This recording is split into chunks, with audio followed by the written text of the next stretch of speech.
شريك لك لبيك إن الحمد. Donc il faut savoir que le sujet de l'identité est un sujet très important et que depuis très longtemps, certaines personnes travaillent à dénaturer l'islam. Les ennemis de l'islam travaillent à dénaturer le message de l'islam depuis très longtemps, avant même que nous commencions notre pratique religieuse. Avant même qu'on commence à pratiquer notre religion, des gens réfléchissaient à la manière d'éloigner les musulmans de leur religion. Parce que la base des bases, c'est l'identité. La guerre des idées, elle précède toujours la guerre physique. La guerre des idées, elle précède toujours la guerre physique. Si, c'est une règle que j'énonce, si les ennemis de l'islam arrivent à faire croire aux musulmans qu'il est musulman tout en étant éloigné de l'islam authentique, ils ont gagné la guerre. Avant même de l'avoir commencé. S'ils arrivent à faire croire aux musulmans qu'ils sont de véritables musulmans alors qu'ils ne sont pas dans l'islam authentique, alors ils ont gagné la guerre. Donc ce sujet-là de l'identité est un sujet très important. Et c'est vrai que à l'époque, c'était un sujet relégué en secondaire. On n'en parlait pas. Bien que ce soit très important, mais on n'en parlait pas trop. Pourquoi ? Parce que l'islam n'était pas encore visible. Maintenant qu'il commence à devenir visible, il est clair que les autorités vont essayer de mettre en opposition l'islam authentique avec les valeurs du pays de résidence. De telle sorte qu'il sera incompatible en réalité d'être musulman authentique et de vivre sa foi de manière épanouie dans un pays qui n'est pas islamique. Jusqu'à nous mettre dans une impasse entre choisir l'islam ou choisir une nationalité. C'est ce qu'ils veulent. Les ennemis de l'islam, en tout cas ceux qui détiennent l'autorité dans un pays qui n'est pas musulman, vont tout faire pour mettre en opposition les valeurs entre guillemets de la République et les valeurs de l'islam. Et c'est ce que nous sommes en train de vivre ces dernières années. Ça a commencé avec la symbolique du hijab. Et il y a plein d'autres lois qui ne sont pas passées. Il y avait des lois carrément sur les prénoms. Il y avait des lois sur plein de lois. Il y a des personnes qui ont proposé des lois en réalité pour pouvoir mettre en opposition l'islam authentique, enfin, l'islam tout court, et les valeurs de résidence. Donc cette guerre de l'identité, elle existe. Elle est même fondamentale. Elle précède toutes les guerres. Et certains chercheurs, d'ailleurs un américain, Samuel... Comment ? Huntington, on vient le prononcer, je ne sais pas, qui a parlé justement du choc des civilisations. Que la guerre froide se sera terminée et que le prochain ennemi des Américains, de l'Amérique, ce sera l'islam. Et c'est vrai qu'à l'heure d'aujourd'hui, l'islam est en ligne de mire, un peu partout. Et que ce problème-là, si on revient 20 ans en arrière, non, il ne se posait pas.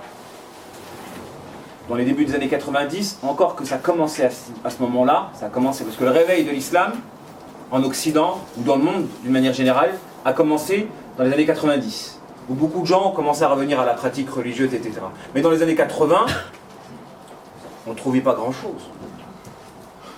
La librairie, dans le monde de la librairie, est-ce qu'il y avait des librairies musulmanes ? Pas beaucoup. Et quand il y avait des livres dans les mosquées, il n'y avait rien en français. Et quand il y avait en français, c'était que le Coran et Riyad Salihin. Il n'y avait pratiquement pas beaucoup de livres. Dans les années 80, il n'y avait pratiquement rien du tout. Peu de mosquées. Il y avait quoi ? Il y avait les plus grandes mosquées, celles de Paris et à Lyon. Mais généralement, les chiffres le démontrent. Le boom des mosquées, ça a commencé dans les années 90, où il y a eu une progression, je ne me rappelle même plus, mais très significative, de la création du nombre d'associations musulmanes et de mosquées. J'ai plus les chiffres, mais c'est vrai que c'était de l'ordre d'une augmentation de 70%, quelque chose comme ça, dans les années 90.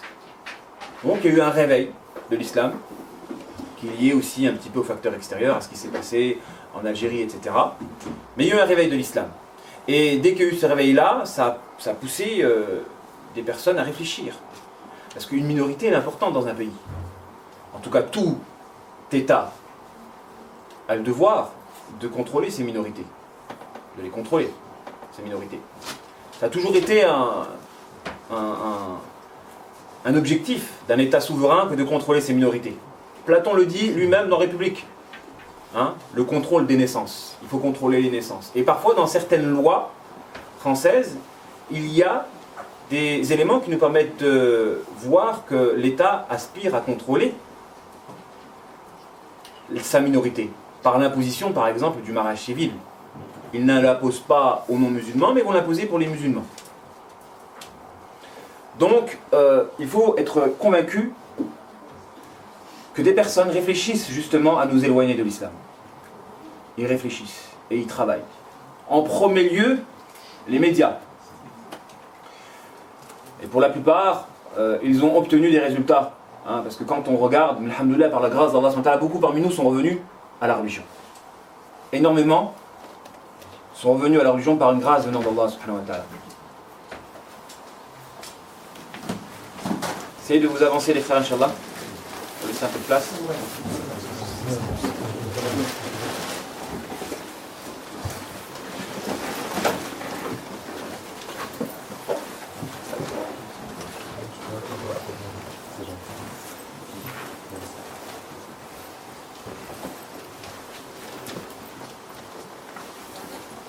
Ainsi la guerre des identités. Déjà, c'est cette guerre-là, avant même qu'elle ne soit déclenchée par des non-musulmans, elle est déclenchée par Shaitan. D'ailleurs, le séminaire de la semaine dernière, c'était les ruses du diable. Parce que Shaitan travaille justement à nous éloigner de l'islam moyennant le faux. Moyennant le faux, il aspire à nous éloigner de l'authenticité. Et les ennemis de l'islam, autant parmi les diables djinns que parmi les diables humains, travaillent eux aussi à nous éloigner ou à falsifier notre identité musulmane. Et le djihad le plus important, avant la libération des corps, quand les corps sont opprimés, c'est le djihad pour l'identité authentique. C'est de travailler à réveiller les musulmans par rapport à ce qu'ils sont vraiment. Ça, c'est le véritable djihad.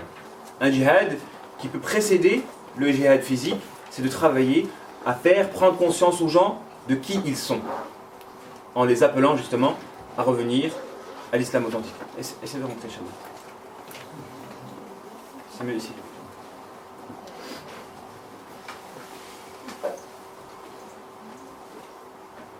Alors, le but de ce point-là, c'est de vous mettre en garde contre le fait qu'il y a une lutte en ce moment à l'endroit de l'identité. Il y a une lutte. Et si vous ne prenez pas conscience du fait qu'il y a une lutte en ce moment contre l'identité musulmane, ben vous risquez de vous faire avoir et de vous dépersonnaliser en vous éloignant de la religion musulmane. Et eux sont très stratèges, ils voient loin, loin, loin, loin, loin. Qu'est-ce que l'islam de France? Donc je ne vous apprends rien quand l'ex-président de la République, Nicolas Sarkozy, a mis en opposition l'islam de France et l'islam en France. Donc il a dit clairement: je ne veux pas d'islam en France, je veux un islam de France. Donc ils ont bien compris qu'il existe l'islam, indépendamment de tout endroit géographique, qui est l'islam pur et authentique, et l'islam qu'il veut adapter à l'environnement, un islam qui ne s'oppose pas aux valeurs du pays de résidence, un islam qui au contraire va contribuer à l'épanouissement de ce pays, etc., etc. Les gens ont vu derrière cette entreprise comme un bon geste, le fait d'organiser l'islam de France. Mais, je le répète, tout État souverain a le devoir de contrôler sa minorité s'il tient justement à assurer sa pérennité et sa souveraineté. Et ça, c'est depuis l'époque de Napoléon. C'est le premier justement qui a essayé d'organiser le culte juif. Eh ben, Nicolas Sarkozy a essayé de faire de même avec les musulmans, en organisant les musulmans et, par derrière cette organisation-là, de les orienter, de les diriger. Sauf que, alhamdoulilah, pour ce qui en est de la France, le CFCM n'a pas beaucoup de poids. Encore que. alors de l'importance de définir ce qu'est l'identité musulmane.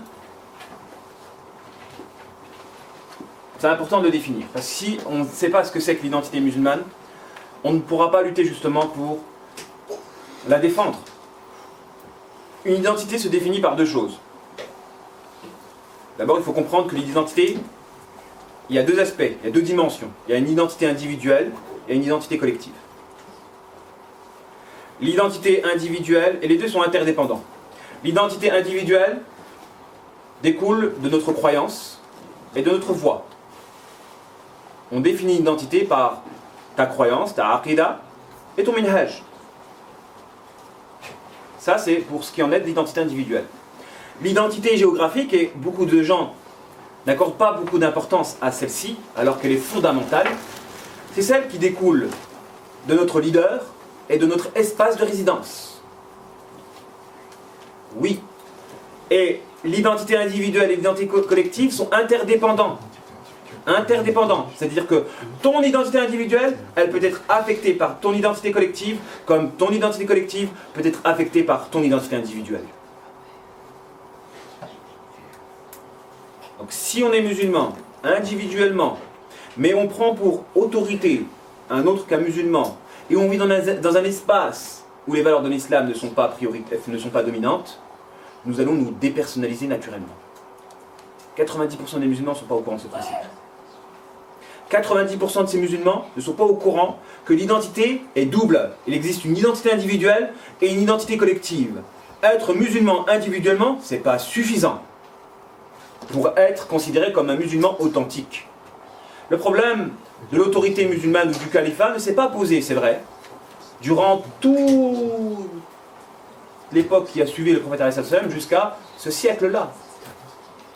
Il y a un aspect du tawhid qui n'a pas été, dont on n'a pas focalisé là-dessus, dont nous n'avons pas développé parce que cet aspect-là ne se posait pas. La question du tawhid au niveau législatif, la question de l'autorité du califat, ça ne se posait pas comme problème à l'époque où le califat était présent. À l'époque où la loi musulmane était en vigueur, ça ne se posait pas. Donc il n'y a pas de raison que les savants se penchent là-dessus. C'est dans ce siècle-là, donc au XXe siècle, où des savants se sont posés la question du problème du califat, de l'imama, de la charia, etc. etc. Ça s'est posé dans ce siècle-là, parce que c'est dans ce siècle-là, en 1924, que pour la première fois, le califat est tombé. Et le califat joue un rôle fondamental dans l'identité musulmane. Parce que c'est l'État, en réalité, qui préserve et protège l'identité individuelle. C'est l'État qui préserve et protège l'identité individuelle. Et d'ailleurs, il suffit juste de regarder l'actualité. Quand vous avez des personnes qui sont prises en otage ici et là, c'est l'État derrière qui travaille justement à libérer ces otages-là. Si l'État est fort, ils ont des chances d'être libérés. Si l'État est faible, ils vont être mis aux oubliettes. Et vous avez plein de musulmans ici et là, dont les États sont totalement insouciants de leur État, qui souffrent puisqu'ils n'ont pas d'État qui préserve justement leurs droits. Donc l'une des solutions, si ce n'est la solution au problème des musulmans dans le monde, c'est l'État. C'est la constitution d'un État. Donc le leader est l'espace dans lequel nous devons vivre. Et les Juifs ont su cela. À un moment donné où eux, pareillement, étaient éparpillés ici et là, et pour pouvoir obtenir le respect, il fallait qu'ils travaillent à la constitution d'un État fort. Et dès qu'ils ont obtenu cet État-là, et dès qu'ils ont assuré la puissance de cet État-là à l'échelle mondiale, ensuite, ils ont obtenu le respect. Malgré qu'ils étaient riches avant d'avoir cet État-là, sans obtenir le respect. Et donc ils avaient une puissance, mais économique. Et la puissance économique est très forte. Mais comme ils n'avaient pas l'État, ils étaient toujours encore victimes de discrimination, etc. etc. L'État les a énormément renforcés. Et c'est ce que nous sommes en train de vivre à l'heure d'aujourd'hui, puisque les musulmans n'ont pas d'État musulman. Encore faudrait-il définir qu'est-ce que c'est qu'un État musulman. On ne définit pas un État musulman uniquement par sa population ou la proportion de sa population. Un État musulman, si on devait faire une analogie, quand le prophète il dit La yu'minu ahadukum hatta yuhibba li akhihi ma yuhibbu li nafsihi. Vous ne serez jamais véritablement croyant tant que vous n'aimerez pas pour votre frère ce que vous aimerez pour vous-même. Donc le véritable croyant, le musulman authentique, est un musulman qui se soucie de l'état de son frère autant qu'il le ferait pour lui-même. Si on faisait une analogie, parce qu'il y a une ressemblance entre les individus et les sociétés, l'état authentiquement musulman est un état qui se soucie des musulmans de par le monde victimes d'oppression, de maltraitance et d'injustice, et qui défend leurs droits, comme il en était, comme c'était le cas à l'époque des califats, où vous avez le calife qui était prêt à dresser une armée pour défendre une seule personne de sa communauté. L'État est très important. Donc on définit une identité musulmane, pas uniquement par une croyance et un minhaj, mais aussi et surtout, et c'est vrai que cet aspect du tawhid, on va dire le tawhid à l'échelle collective, parce qu'on peut pratiquer à l'échelle individuelle un tawhid. Je connais Allah subhanahu wa ta'ala à travers sa toute perfection, j'applique sa volonté, mais sa volonté elle s'applique à 2 degrés, individuel et collectif. Individuel et collectif. Allah subhanahu wa ta'ala dans le Coran, il s'adresse à des individus, mais il s'adresse aussi à la Ummah, à un groupe. Il s'adresse à des Ummah, à des groupes. S'il y a un califat qui existe, il est obligatoire aux musulmans d'y émigrer. S'il n'existe pas, il est obligatoire aux musulmans de travailler à le constituer. Il n'y a pas une troisième catégorie. Il n'y a pas une troisième catégorie. Donc le musulman a le devoir de travailler à la constitution de cet état-là. Et vous avez des non-musulmans qui travaillent, eux, de leur côté, à empêcher les musulmans de prendre conscience de cette mission, ou si celle-ci est constituée, et Nicolas Sarkozy, c'est le premier quand il a dit ces musulmans-là qui veulent rétablir un califat de l'Inde, de Chine jusqu'au Maroc. Donc, il y a donc Nicolas Sarkozy qui n'a pas eu peur justement de dire ouvertement, et ça c'est vrai, ça devrait être choquant, c'est-à-dire qu'eux, ils n'ont pas peur de d'étaler leurs croyances et leur opposition, leur animosité directement avec le message de l'islam, qu'on définira avec précision, Inch'Allah, tout à l'heure. Et c'est partisan d'un gouvernement mondial. C'est partisan d'un gouvernement mondial, comme Jacques Attali, etc., qui peut prendre la parole sur des chaînes publiques devant tout le monde, et il n'y a pas de souci. Hein, quand il s'agit de parler de gouvernement mondial, il n'y a pas de souci. Mais quand il s'agit de parler de califat, alors encore faudrait-il définir le sens du califat. Hein. Donc il n'y a pas, c'est vrai qu'on y viendra, Inch'Allah. Donc quoi qu'il en soit, ce qu'il faut retenir, c'est qu'une identité musulmane ne se définit pas uniquement par une pratique individuelle et une croyance, mais par une action collective. C'est important. Un musulman, c'est pas uniquement quelqu'un qui dit la shahada et qui fait sa prière, qui fait le ramadan. Certes, il est musulman, mais est-ce qu'il sera musulman comme le prophète alayhi salam définissait l'islam? Est-ce qu'il a existé des compagnons qui ont dit la shahada, qui ont fait la prière et puis qui ne sont pas rentrés dans l'affaire de l'islam, qui n'ont pas participé aux expéditions, ok, je reviendrai 12 ans après, voilà. Il y en a eu peut-être, des musulmans comme ça, mais quand on regarde bien, tous les compagnons, quand ils ont adhéré au message de l'islam, ils se sont investis collectivement au triomphe de l'islam. Tous réunis, et ont travaillé au triomphe de l'islam. Et que si à l'heure d'aujourd'hui on voit des musulmans ici et là divisés, individualisés, laïcisés, tout ça est le fruit d'une stratégie sournoise. Et on doit prendre conscience afin de pouvoir se défendre, parce que le véritable djihad, je le répéterai jamais assez, est un djihad pour défendre notre véritable identité, qu'est l'islam. Et on a le récit d'Ashab al-Urdoud, à titre illustratif, où le roi leur a demandé d'abjurer de leur foi, de renier leur foi. Et ils ont refusé en restant communautaires. Justement, la lutte contre le communautarisme, qui est un principe, je veux dire, un combat phare de la République. La République est une et indivisible, donc on doit lutter contre le communautarisme. Mais eux, leurs valeurs ne les appliquent qu'à eux-mêmes. C'est-à-dire, pour nous, non, il y a une exception aux règles, liberté, égalité, fraternité. Ça, c'est que pour eux. Ensuite, communautarisme. Là, ils nous montrent de doigts, mais eux, ils sont communautaristes. Eux, ils le sont. Donc, en fait, il y a une grande hypocrisie, là où on se trouve. une très grande hypocrisie. Et dans notre dawa, on a le devoir de les mettre face à leur hypocrisie.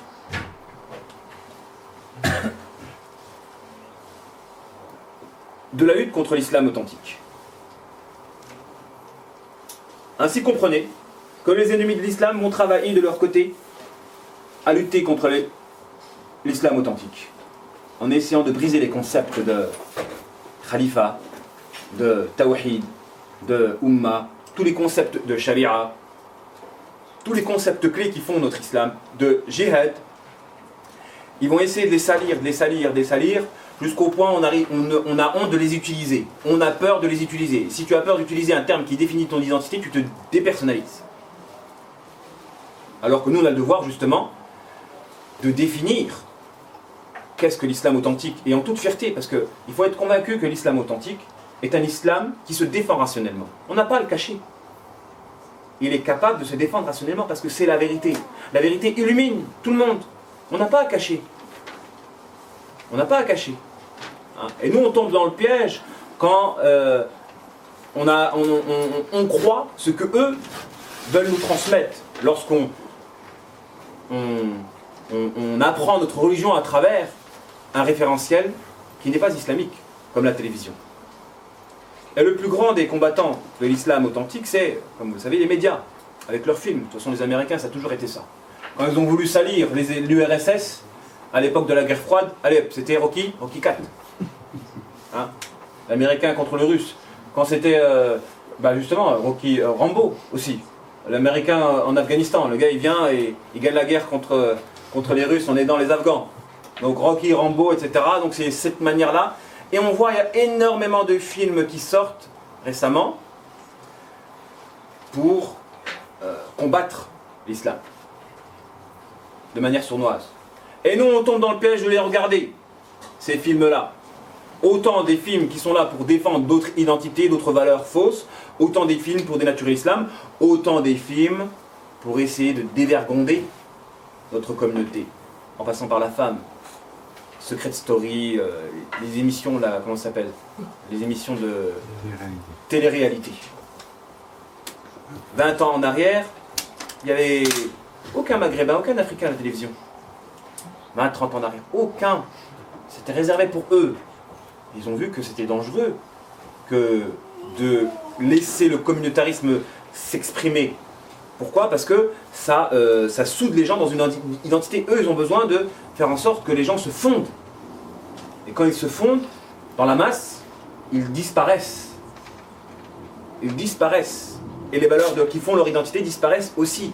Donc pour ça, il faut qu'ils mettent des leaders, les leaders de la perversion, bien en haut, pour que les gens s'identifient.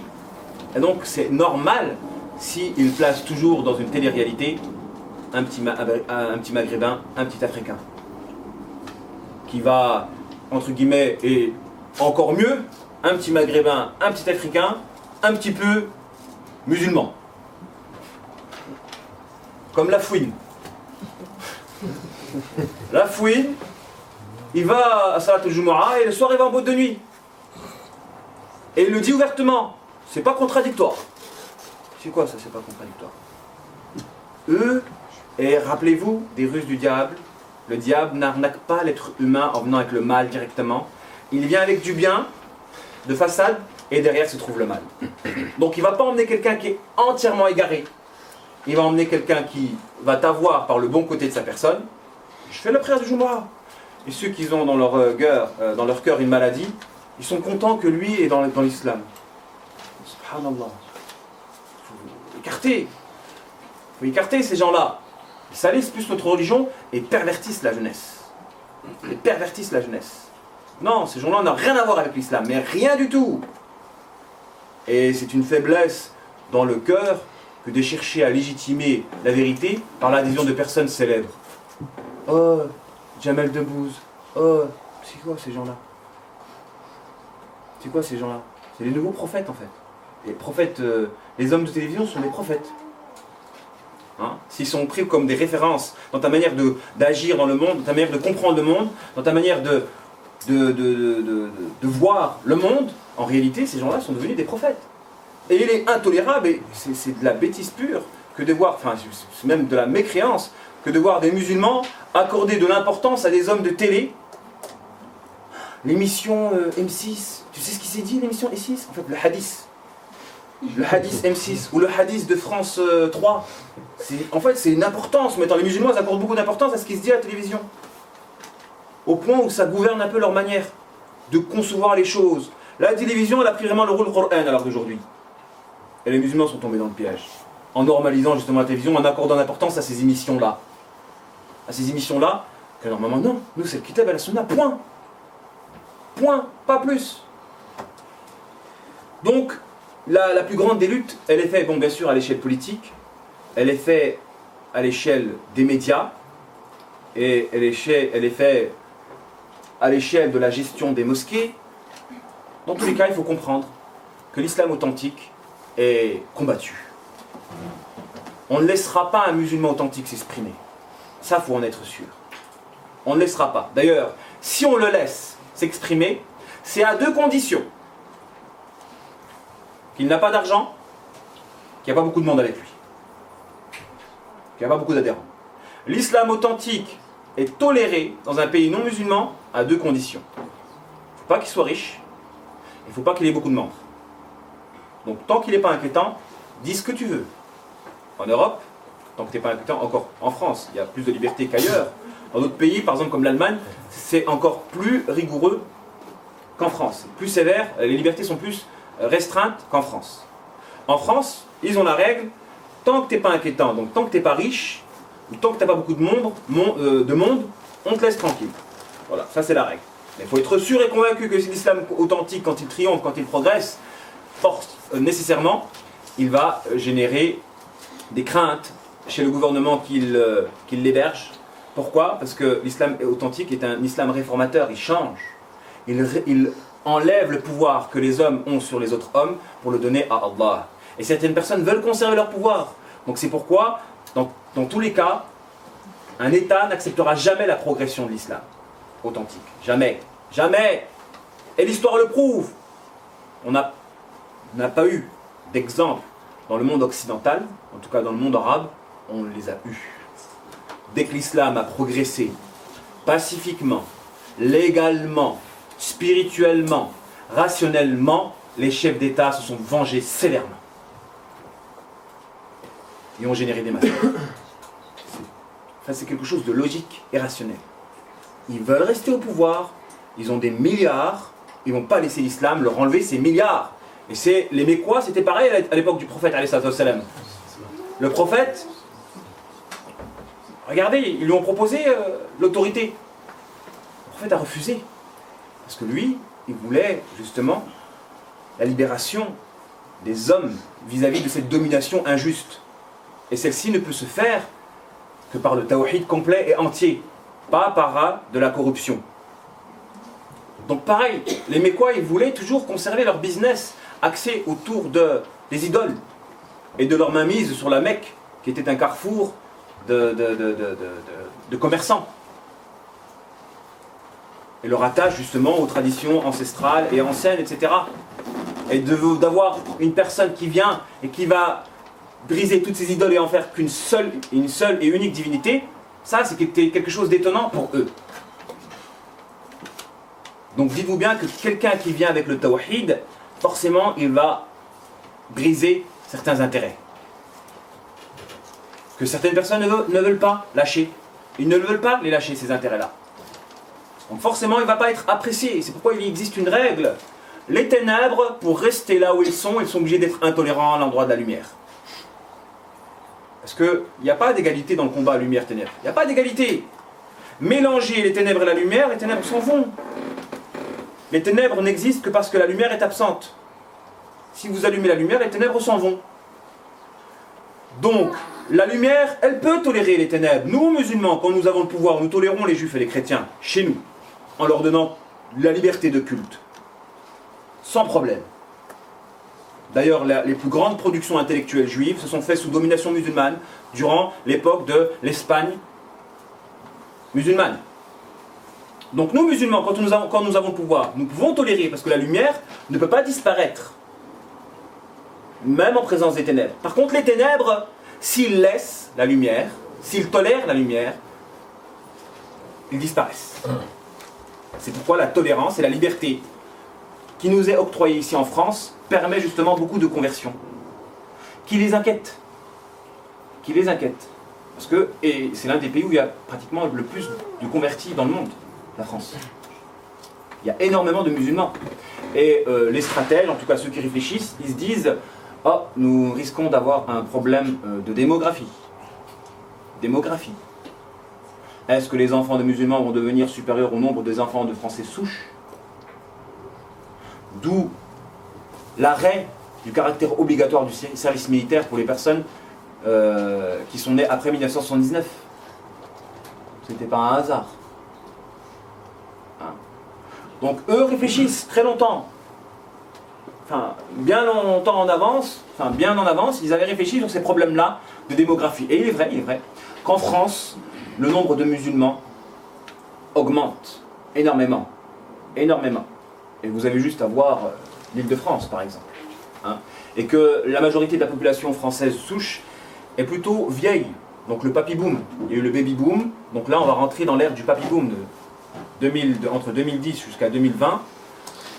La majorité de la population française seront des vieux retraités.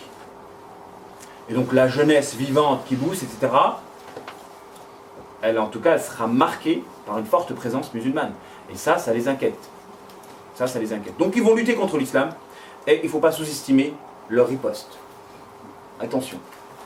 Il ne faut pas sous-estimer la riposte de quelqu'un qui ne croit pas en Allah. De quelqu'un qui n'a pas de piété. Les génocides peuvent avoir lieu facilement. Hein? Les génocides peuvent avoir lieu facilement. Donc il ne faut pas négliger la riposte, et l'histoire doit nous le démontrer, doit nous servir d'exemple, comme par leur passé, un État, s'il veut rester au pouvoir, il peut riposter sévèrement. Comme ce qui se passe actuellement en Syrie, ou ce qui s'est passé en Égypte, ou ce qui s'est passé en Algérie, ou ce qui s'est passé en Tunisie, etc., etc. À chaque fois que des musulmans se sont réveillés et allaient obtenir le pouvoir d'une manière rationnelle et légale, parce que l'islam triomphe, naturellement, par les vérités de ses croyances, l'État intervient. Et l'État, il peut, justement, quand il n'est pas musulman, dénaturer les gens de l'islam. Alors, de la promotion médiatique des islams, de la fausseté, moyennant les amalgames. Donc, il est clair que l'État va utiliser, en premier lieu, l'arme médiatique pour pouvoir éloigner les musulmans de l'islam en promouvant des islams. Moi, quand j'étais jeune, je voulais apprendre un petit peu l'islam. J'étais content qu'il y avait une émission sur l'islam. J'étais content. Mais si vous regardez l'émission sur France 2 le dimanche matin sur l'islam, vous pensez que vous allez apprendre l'islam? Est-ce que vous pensez que vous allez apprendre l'islam? Non. Les intervenants sont bien choisis. Et c'est des gens qui ont au contraire justement un islam falsifié, mais d'une falsification étonnante. Donc le petit ignorant qui vient juste de rentrer dans la religion musulmane et qui a envie d'apprendre sa religion, qu'est-ce qu'il va faire? Moi je suis parti à l'époque dans la librairie de la municipalité pour acheter, enfin pour lire un bouquin sur l'islam. C'était en 94, 95. Sur quel bouquin je suis tombé? Mohamed Harkoun. Je ne sais pas si vous connaissez Mohamed Harkoun. Et avec ça, et c'est vraiment la personne qui travaille à éloigner les musulmans de l'islam. Et c'était le bouquin, je ne me rappelle plus c'était quoi le titre. Penser l'islam ou modernement, ou je ne sais plus, la pensée de l'islam, etc. En gros, je lisais un bouquin, c'était comment ne pas devenir musulman. C'était ça. Donc imaginez le nombre de musulmans qui se font avoir par les médias, par une stratégie, par... Alors, l'école. Est-ce qu'on vous parle de l'islam à l'école? Tout est fait pour nous éloigner de la religion musulmane. Et je vous dis, wallahi, c'est un miracle venant d'Allah que nous ayons pu revenir à la religion musulmane malgré notre contexte de résidence. C'est un miracle. Parce que tout est fait pour nous éloigner. Et ne sous-estimez pas l'impact d'un film. Là, alhamdoulilah, vous êtes venu à la conférence, vous êtes pratiquant, alhamdoulilah, mais 80% de la jeunesse, eux, ils ont vu des films, ils ont vu Scarface. Et Scarface les a poussés à dealer, à faire plein de bêtises. Les films nous ont détériorés. Peut-être que vous, ça n'a pas marché, encore que. Ça a pu avoir des influences sur vous, sur votre conception de la vie, etc. Il fut un temps même quand on était jeune, subhanallah, on était complexé par rapport aux Américains. On se disait, quand on va grandir, on va aller aux États-Unis. Aller aux États-Unis, c'était important pour nous. Pourquoi? Parce que c'était le pays qui dominait le monde. Et l'être humain, il est toujours attiré par ce qui domine. On respecte ce qui domine. On est attiré par ce qui domine. Naturellement. On a honte justement de l'infériorité. Et on respecte ce qui domine et ce qui est fort. Donc si l'islam obtient un état fort, on va être encore plus fier d'afficher notre islam. Et c'est pourquoi il y a une influence positive vis-à-vis des révolutions en Algérie dans les années 90 sur la pratique de l'islam en France. Par contagion. Si l'islam bouge dans un pays et gagne dans un pays, il y a une contagion spirituelle, au niveau spirituel. Et c'est là où les affaires du hijab, ils ont commencé à augmenter, 92, 93. Il y a une relation. Et dans la stratégie, on va dire, de l'ordre spirituel, et les premiers, ce sont les Anglais. Les Anglais sont très stratèges. Ils prennent les plus radicaux et les gardent chez eux. T'es chez nous, on te contrôle, voilà, t'es chez nous. Donc voilà, porte ouverte, tu es chez nous et il n'y a pas mieux pour pouvoir contrôler une personne qui est susceptible de leur faire mal. Viens chez nous. Et c'est les Anglais avaient en partenariat avec les Français, les Français et les Anglais sont les deux derniers pays qui ont dominé plus ou moins le monde avec leur colonisation. Les Anglais et les Français, c'est eux qui ont travaillé justement à briser le califat. Ou à provoquer avec les États-Unis la guerre en Afghanistan. Les Anglais. Attention, si un État musulman se constitue, il va avoir une contagion.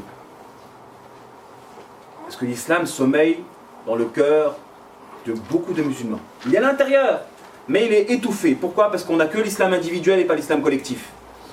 Ton islam individuel, sans l'islam collectif, il vaut rien. T'as pas de poids. Ton islam individuel, sans l'islam collectif, t'as pas de poids. Or, pour faire ressurgir le caractère collectif de ton identité, il faut un État. Donc si un État se constitue, eux ils ont peur. Il faut le briser, même si vous n'avez rien à faire, rien à voir, parce qu'il peut avoir une contagion spirituelle. Une contagion spirituelle. Même si cet État-là, il naît à milieu d'ici. Donc eux, les médias, ils ont essayé le plus grand amalgame, c'est de faire croire que les musulmans sont des terroristes. C'est de faire croire que les musulmans sont des terroristes. Et ça, c'est une stratégie sournoise, développée avant tout par Iblis. Moi, il fut un temps au début où je pensais vraiment que c'était de la stratégie et qu'il n'y avait pas de terrorisme dans l'islam et qu'ils n'étaient que des menteurs hypocrites. Mais c'est vrai, il existe réellement des terroristes à l'intérieur de l'islam. Des terroristes. Qu'est-ce qu'un terroriste? C'est quelqu'un qui te terrorise. C'est-à-dire qu'il te fait peur. Et à cause de la peur que tu as de lui, tu vas pratiquer la religion musulmane. T'as peur. T'as peur. Et qui sont les gens qui font peur? Les Khawarij.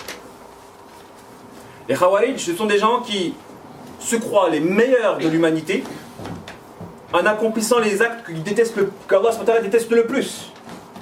Donc ce sont les pires de la création. Parce qu'ils ont deux faces. Ils pensent être les meilleurs, ils peuvent prier, jeûner, etc. et défendre l'islam en se croyant être les sauveurs de l'humanité. Ils peuvent donner leur vie sans hésiter. Sans hésiter. Attentat suicide pour eux, c'est rien du tout.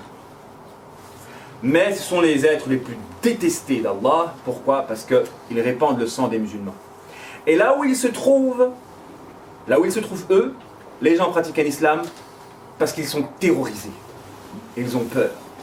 Or, nous, qu'est-ce que nous voulons? C'est que les gens adorent Allah librement, en toute volonté. On n'a pas à contraindre quelqu'un à pratiquer la religion musulmane. Et c'est horrible. Pourquoi? Parce que ces gens-là, ils commencent, à cause de eux, à s'écarter de l'islam. C'est ça l'islam? C'est ça l'islam? Les Khawarij sont des gens qui ont divinisé la sharia. Ils ont pris la sharia comme un ilah, comme une divinité. La sharia, c'est une bonne chose. C'est une loi de justice et d'équité, à la condition qu'elle se pratique sagement. Ibn Qayyim al-Jawziyya, il dit dans Ya'lam al-Muwaqqi'in que celui qui ne pratique pas sagement la sharia peut faire d'elle une loi la plus injuste qui soit. Si tu pratique la loi musulmane sans sagesse, c'est-à-dire de manière en la dépouillant de son contexte d'application, sans comprendre les causes, etc., tu peux être le plus injuste qui soit. Donc quand vous avez des gens qui finalisent la charia, qui se pensent être d'authentiques musulmans parce qu'ils mettent en application la loi d'Allah subhanahu wa ta'ala, en réalité, par du vrai, ils éloignent du vrai. Et ça, c'est une ruse du diable. Il les a arnaqués en leur faisant croire que ce qu'ils faisaient, c'était bien, mais par leur vrai, entre guillemets, et c'est pour ça que l'imam Ali, comment il les a caractérisés, c'est une parole vraie avec laquelle on veut dire un mensonge. Parce qu'ils ont pris qu'un verset, en pensant que ce verset-là, il représentait tout l'islam. Donc, ils finalisent la loi. S'ils finalisent la loi, stop, ils s'arrêtent. On a un petit bout de terre en Syrie, on a un petit bout de terre en Irak, on arrête de combattre Bachar el-Assad. Et c'est ce qui est arrivé. Et c'est ce qui est arrivé en Syrie, où Daesh, donc le IIL, dès qu'ils ont eu leur bout de terre, qu'ils gouvernaient, en instaurant directement la loi, ils ont arrêté de combattre Bachar el-Assad. Et au contraire, ils ont combattu qui? Les musulmans. Ils ont commencé à combattre les musulmans. Et c'est pourquoi les ennemis de l'islam stratégiques, intelligents, ont besoin de ces khawarij-là. Subhanallah, ils ont besoin, donc il fallait qu'ils en fabriquent. C'est pour ça que même à la guerre en Algérie, quand il y a eu la guerre en Algérie, avec le fils, etc., le gouvernement a fabriqué des khawarij. C'est pas dur d'en fabriquer, des terroristes. On les prend, on les torture, on les libère. On torture quelqu'un dans des prisons, et après on fait une libération. On orchestre une libération. Vous avez été torturé, vous allez respecter plus personne, et vous allez commencer à... Et ça c'est l'être humain, il est comme ça. Vous avez été torturé. Vous allez prendre comme un bouc émissaire toute personne qui est en face de vous. Vous allez démarrer en fait au quart de tour. Si vous avez été torturé, et quelqu'un il vous fait une mauvaise remarque, vous allez le tuer direct. Vous allez démarrer au quart de tour. Ça c'est le syndrome post quoi hein? Post-traumatique, je ne sais pas, en tout cas les gens qui sont partis à la guerre, dès qu'ils ressortent de la guerre, il faut qu'on leur pique un petit peu dans leur ego, ils démarrent au quart de tour, ils peuvent tuer. Parce qu'ils ont vu des choses horribles, etc. Il y a eu un déboussolement, et voilà. Donc fabriquer des khawarij, c'est facile pour un État. Et ils ont tout à gagner à en fabriquer. Parce que quand ils en fabriquent, ils font chapeauter la révolution qui, elle, peut être saine. Et le gouvernement algérien, il a été aidé par des spécialistes qui les ont aidés à savoir, etc. Donc comme par hasard, en Algérie, il y a eu des prisons, torturés et libération. Juste avant la création de l'EIIL, pareil, une prison en Irak où 500 détenus ont été libérés. 500 détenus ont été libérés. Et les Américains, hop, on les libère. Et c'est juste un mois avant la création de l'EIIL. Donc des gens qui sont radicalisés, voilà, torturés, etc. Et voilà, l'être humain il est comme ça. Donc forcément, je vous donne un exemple tout simple. Faut pas, pour faire le takfir, voilà. Vous étiez en train de conduire, vous étiez dans un rond-point, il y a deux musulmans dans un scooter, entre guillemets deux musulmans dans un scooter, ils ont cassé la vitre et ils ont volé un sac. Vous allez faire le takfir direct. Ah, c'est un mécréant, etc. Ah, tous les jeunes de cité, c'est des mécréants. Parce qu'il vous a volé votre sac. C'est tout. Vous avez volé votre portable, vous allez faire le takfir. Alors imaginez les gens qu'on a torturés durant des années. Ils vont faire le takfir rapidement. Et quand ils font du takfir, attention, ça fait le mouvement des khawarij. Et le mouvement des khawarij, nous sommes les meilleurs. Tous ceux qui ne sont pas avec nous, ce ne sont pas des musulmans. Et donc tous ceux qui peuvent être des rivaux à nous, il faut qu'on les combatte. Et donc, en gros, on génère des dissensions internes. Donc les ennemis d'islam, ils ont tout intérêt à générer des divisions internes et des combats internes. Parce que comme vous le savez, en stratégie, la victoire extérieure n'est possible que par la réalisation de l'unité intérieure. Le prophète alayhi salam, il a dit dans un hadith, les ennemis externes, ils ne pourront jamais vous avoir. Jamais. À la condition qu'il n'y a pas de dissension à l'intérieur de vous. Parce que s'il y a des dissensions à l'intérieur de vous, Allah laissera vos ennemis avoir le dessus sur vous. Donc notre jihad avant tout est un jihad intérieur et un jihad pour réaliser notre unité. Parce que jamais il ne peut y avoir de victoire extérieure sans réalisation d'une unité. C'est pourquoi d'abord on réunit toutes les troupes de l'islam avant de s'étendre. Ça a toujours été comme ça. Et donc eux, les ennemis de l'islam, ils ont tout intérêt à générer de la dislocation, de la division, moyennant les Khawarij. Donc les Khawarij, ce sont des réels terroristes, oui. Ce sont des terroristes. Ce sont des gens vraiment mauvais et barbares, subhanallah. On a même eu des fatwas, et ça c'est horrible, regardez l'Angleterre. L'autre, depuis sa khutbah, le Jumu'ah, en Angleterre, autorisation de tuer les femmes et les enfants pour l'Algérie. Je ne sais plus comment il s'appelle, Abu Qatada, ou je ne sais plus. Voilà. Depuis une khutbah de Jumu'ah que vous pouvez trouver sur internet. Le dire depuis l'Angleterre. Ah, terroriste. Donnez la parole, hein, pour qu'il donne cette fatwa-là. Les Khawarij de l'EIIL, quand ils voient de non-musulmans, ils sont tout contents. Ils se disent, ah, on va les convertir. Et avec un complexe d'infériorité. Les 3 Espagnols journalistes, ils ont dit, bah, qu'est-ce qu'on doit faire pour être libérés, etc. Il faut dire la shahada. Ok, vas-y, shahada. Ashhadu an la ilaha illallah Muhammad Rasulullah. Ils ont été libérés. Et les autres musulmans, on les égorge. Ceux qui ne font pas partie de leur groupe, qui font partie des groupes rivaux parmi les combattants en Syrie, eux, on les égorge. Hein? Non, ces gens-là sont véritablement des ennemis de l'islam avant tout. Et qu'est-ce que veulent faire les non-musulmans, les médias? C'est nous faire croire que l'islam authentique, c'est eux. En nous poussant à croire, en voulant que tout le monde croie que le terrorisme est synonyme d'islam. Point. Alors on a 2 combats, nous, partisans d'islam authentique. On doit lutter contre l'amalgame de ces occidentaux qui veulent jouer de l'amalgame pour étouffer l'islam authentique. Et on doit lutter contre ces terroristes parmi nous, que les non-musulmans utilisent pour lutter contre l'islam authentique.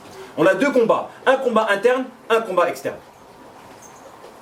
Et c'est pourquoi les pays non-musulmans, les pays occidentaux, ils ont besoin, comme Bachar al-Assad l'a fait, comme les Américains l'ont fait, comme les Français l'ont fait, de fabriquer des terroristes. Ils ont besoin de fabriquer des terroristes. Et il y a eu même une étude où le FBI a provoqué des attentats terroristes. C'est-à-dire qu'ils suivaient des musulmans qui étaient plus ou moins radicaux. Ils les suivaient, et ils ont provoqué leur radicalisme et leur passage à l'acte. Pour dire voilà. En gros, leur excuse, c'est quoi? C'est, ils étaient des terroristes en puissance, on les a fait passer à l'acte. C'est pas le travail du diable, ça? Faire sortir le mauvais des gens? Est-ce que par exemple, moi si je vois que lui, il a de la négativité, je le tente pour faire sortir le mauvais de lui-même? On a tous de la négativité en nous. On peut tous avoir des pensées bizarres qui nous traversent l'esprit. Les faire ressurgir, nous contraindre à les faire ressurgir, c'est satanique. Donc, un espion, il rentre, il n'a rien à voir avec l'islam, il devient chef d'orchestre d'un attentat dans lequel se trouvent certains musulmans que eux-mêmes vont radicaliser, parce qu'ils sont un peu sympathisants de la pensée radicale, eux-mêmes vont radicaliser. Ils ont fait ça le FBI. Et il est fort probable que la France a fait de même. Avec l'histoire du jeune de Toulouse. Parce que l'étrange cette histoire-là. Hein? Quelqu'un qui voyage là, etc., qui est proche, il parle avec le gars, le type des renseignements généraux comme si c'était son ami. Écoute-moi, etc. Donc il y a une relation de proximité. Donc il y a eu un usage, une utilisation, une provocation. Et il faut savoir que le terrorisme, en tout cas la peur de l'islam, elle paye. Elle paye. Vous avez des gens, ils ont besoin justement de provoquer du terrorisme. Pour pouvoir faire peur, parce que faire peur de l'islam, ça assure la lutte contre l'islam.